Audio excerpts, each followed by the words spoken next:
Good morning. It's Tuesday, August 1st. VIP pre-market prep yesterday was epic. It was the best day for our associated hedge fund. We had two picks that were up 30-40% yesterday in ACHR and GDRX. So exciting times. I don't think it's going to happen again today, but we got a few top picks for you. Um, Let me just show you this though first. Let's go to our macro list. And where is it? It's I have it under bank and macros. Okay. All right. So you can see here we have pullbacks right now in ARC, IWM, QQQ, SPY. So at some point you're going to get a correction. It's inevitable. Is today the start of it? Possibly. It's the beginning of a new month. So it's very possible we start seeing that correction today. So that would make it more challenging stock picking for today. Number one. But I'm still very bullish long term. As long as we're over the key moving averages, that's it. I'm going to keep it as simple as that. ARK is well above the 20. That also gives you a little risk in terms of moving down to the 20. ARK QQQ above the 20, but it can move down like to 377 and still be really bullish. So just keep all that in mind. And I wouldn't blame anyone for being more cautious today, for being in more cash, because things probably do need a breather. But we're going to see if we can identify stocks which can outperform today. So, first thing is Uber. Uber had earnings which really crushed analyst estimates as far as EPS goes. Revenue missed by a little bit. So, here it is. Hmm.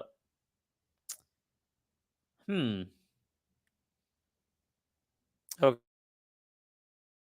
As big as I thought because it's saying now adjusted EPS 2 cents versus a 1 cent loss. And they're saying gap profit 18 cents. So I'm not sure if I was in comparing apples to apples because I was looking at this 18 cents versus -1. Now they're saying it's 2 cents versus one. So it's still a beat. It's still a surprise profit. And for the next quarter, they are guiding for even more profit. It comes to about $1 billion a quarter in adjusted EBITDA profit and also $1 billion a quarter in cash flow, positive cash flow. So, the way I look at it, you can annualize that to about 4 billion, take a $50 price and divide it by 4.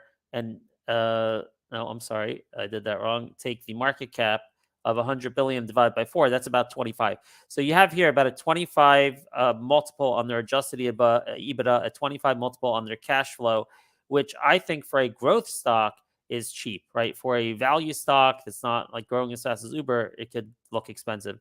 But for a growth stock, I think it's cheap. So I did pick some up this morning. I think what we're seeing right now is a gap fill, right? We're seeing a gap fill right here. I think it's a buy right around here, right at this gap fill area in the 50 sub 50 range near yesterday's close. So to me, it looks good here. And I think your targets are going to be, you have to go, this is a 52-week high right here. So you got to go to a longer term chart, monthly candles. And when I look at the monthly candles, I'm thinking 54 to 60 is the target. Not necessarily today. This is like a swing period. Swinging mean like days to weeks, who knows, maybe even months, right? We have a day and swing account, and we put trades in there that are like re-rating trades like this. Very often the targets hit the same day, like they did yesterday on ACHR and GoodRx.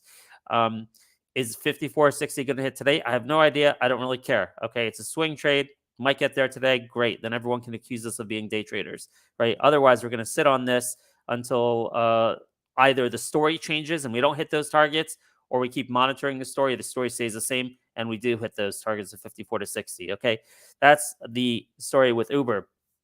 It's definitely in the top 5 today. Overstock finally did the rebranding. I saw early this morning. Gave the alert in the app. Actually, it hasn't moved up yet. Okay, got a little bit of a pop when they pressed it, but put the PR out here. But look, I am of the opinion, even though that this was known that this was going to happen, the exact day wasn't known. First of all, and also the execution matters. The messaging matters. I think the execution has been incredible. If you look at the website, if you look at their 2 apps, how they've merged them. They've done a really good job with the Bed Bath & Beyond prior app and the Overstock app, and how they coordinated everything this morning. Really professional job, on-time job. They keep keeping their promises, and their messaging is really, really good. You can check out this press release over here, the new Bed Bath & Beyond launch today. So this has been a swing for weeks for us, for weeks. And I actually added this more.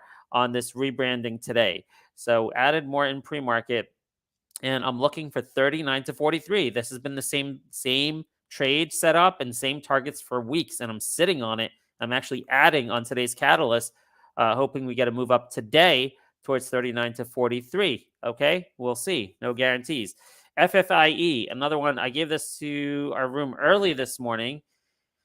It was tough to get an entry. I got a good entry. Man, did you know IBKR has 24-hour trading? I didn't even know that. I woke up at 3 a.m. because my son woke up. And I saw the news at like 3 in the morning, and I went to place an order that I thought would execute like later in the day, and it said like markets are closed, but you can do overnight trading. I'm like, really?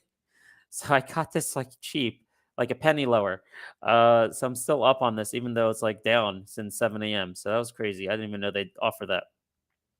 But in any case, look, here's the story. FFIE, very high risk, penny stock, prone to doing offerings that, out of the blue when you don't expect it.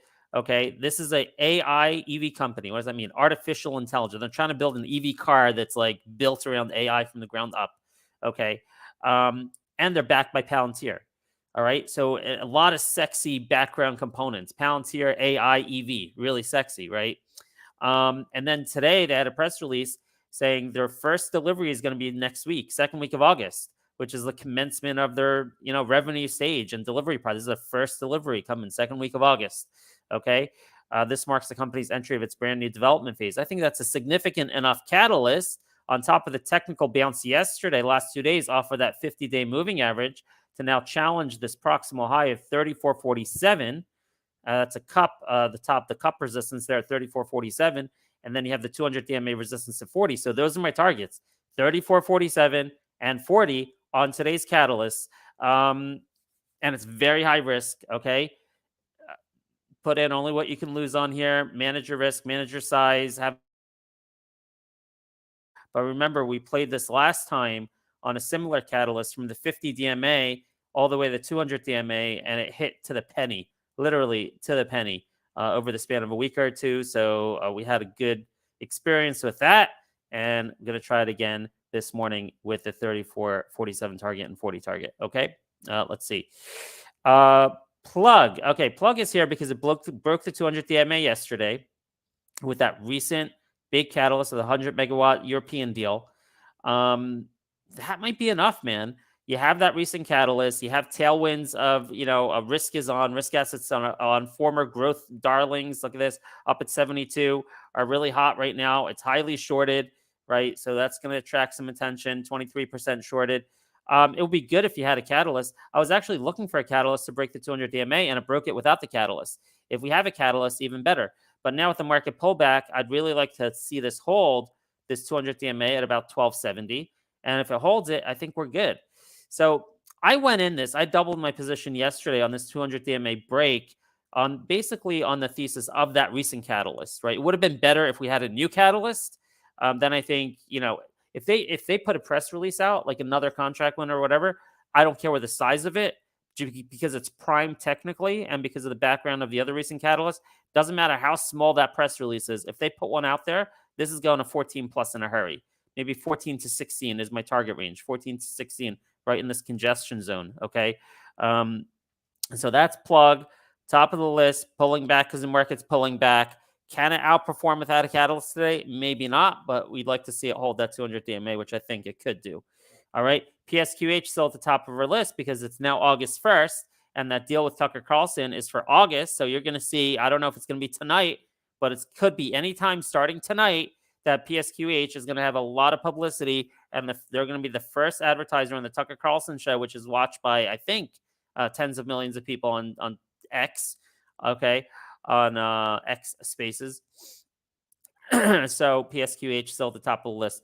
Apron still at the top of the list. We put it here recently because of the 20 DMA break and earnings coming up and the potential of this like a 10 bagger type of play. So we established a trade position in that as well. Continuing to what happened here with PSQH. Is that a false print? I don't think that's a real print because I'm looking at the ask. It's 1409. That's probably some false data, which TD does every once in a while. Okay. Then we got Palantir, which I think it needs time to breathe. It did have a little catalyst at the close yesterday. I'm still looking for low 20s, but we did reduce our position yesterday. Still have a swing position, still have a decent sized position, but we did reduce it yesterday because we hit these 1920 targets, and we just needed to put our money. We try to what do we do with like ACHR and GoodRx? We sold our entire swing position yesterday. We still have long-term shares. We sold the entire swing position so we can get hopefully a big move in stocks like Uber and Overstock and FFIE today.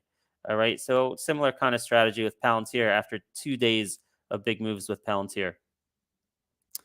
I think I may leave it at that. Look, we're monitoring Wayfair, which I think can break out. Rivian, like good charts, recent catalysts. All of these had recent catalysts, like Wayfair and Rivian. Good charts, recent catalysts. LAP, same thing. Good chart, recent catalysts, upcoming catalysts in LAP's case. But nothing here really jumps out at me this morning. Let me just see if there's anything else in the news feed that we're missing from this morning. All right, let's go to about 8:55. Starbucks has earnings this afternoon, so that's something we can keep an eye on after 4 p.m. And yeah, that's about it. Okay, relatively quiet besides Uber, Overstock, FFIE. Those are the only ones with really news right now. So let's see if we can kind of order these in terms of what's going to do the best today. Actually, like this order right here, man. I like it. I like Uber. It has like the strongest fundamentals of the bunch right now, and I get 25 times adjusted EBITDA price ratio. I'm putting Uber up there. I'm saying right here at the gap fill, roughly. All right, someone got lucky. It looks like he got it right at like 49.50. I think that's a really good risk reward entry here. So I'm saying Uber for a V-shaped recovery today. Then Overstock on the news of the Bed Bath & Beyond rebound. They gave you the FFIE. Plug, because we don't have a catalyst today, it's going to number 4 position. PSQH, because the catalyst might be tonight, going to be the number 5 position. We're locking it right there. Uber, Overstock, FFIE, Plug, PSQH. I'll be back at 1 p.m. I don't have my partner with me today, so we'll see. Hopefully I can do okay. It's not going to be with me today or tomorrow. It's got a personal outing, but I'll be doing the show today alone at 1 p.m., giving you an update. Good luck today. Uber, Overstock, FFIE, Plug, PSQH. That's the playbook. Good luck today. Take care.